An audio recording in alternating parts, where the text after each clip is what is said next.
Shabbat Shalom, and welcome to this week's sermonette. Yom Teruah, or the Feast of Trumpets, is exactly 13 days away.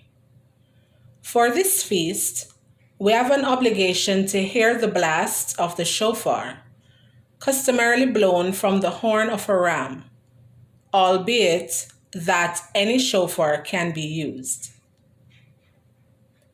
The Rambam famously writes that the sound of the shofar beckons to sinners to awaken from their spiritual slumber and their engagement of empty pursuits and to embark upon true repentance, according to Hilkot Teshuvah 3:4.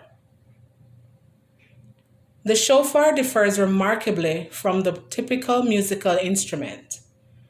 Its sounds are neither soothing, calming, or melodious. There is no denying that there is something about the piercing sound of the shofar. Rambam says it is like a shock to our system. One of the 10 reasons for the shofar, according to Rabbi Gaon, is that it inspires trembling in the hearts of the listener. Even the prophet declared in Amos 3:6, "Can the shofar be blown in the city and the people not tremble?" Now, why should the shofar evoke feelings of terror? What is the cause of this trembling? How does the shofar act as shock treatment? It is usual for a man to regularly go about his business, no questions asked. He often becomes so caught up in his personal affairs and hectic lifestyle that he hardly finds time to focus upon what life is really all about. That is, until he is disturbingly forced to confront it. It is when man is at a crossroads in his life, when things go wrong, when tragedy strikes, or when man comes face to face with his mortality. Then he uncomfortably experiences shock treatment.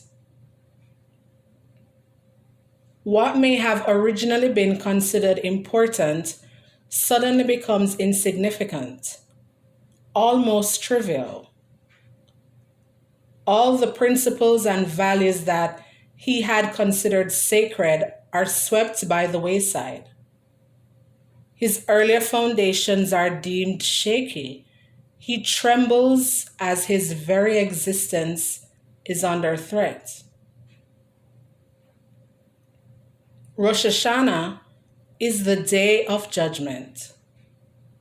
It is a day where the individual is put under the spotlight. It is a day where every individual's fate hangs in the balance. Who will live and who will die? It is the shofar's piercing sound that has the power to spiritually awaken each of us to consider what our highest priorities for ourselves, individually and collectively. It is a reminder to us that our value system have to be shifted or be reevaluated. As we listen to the sounding of the shofar in a few days, may we reassess where our lives are heading and be in touch with what is really important in life. Shabbat Shalom.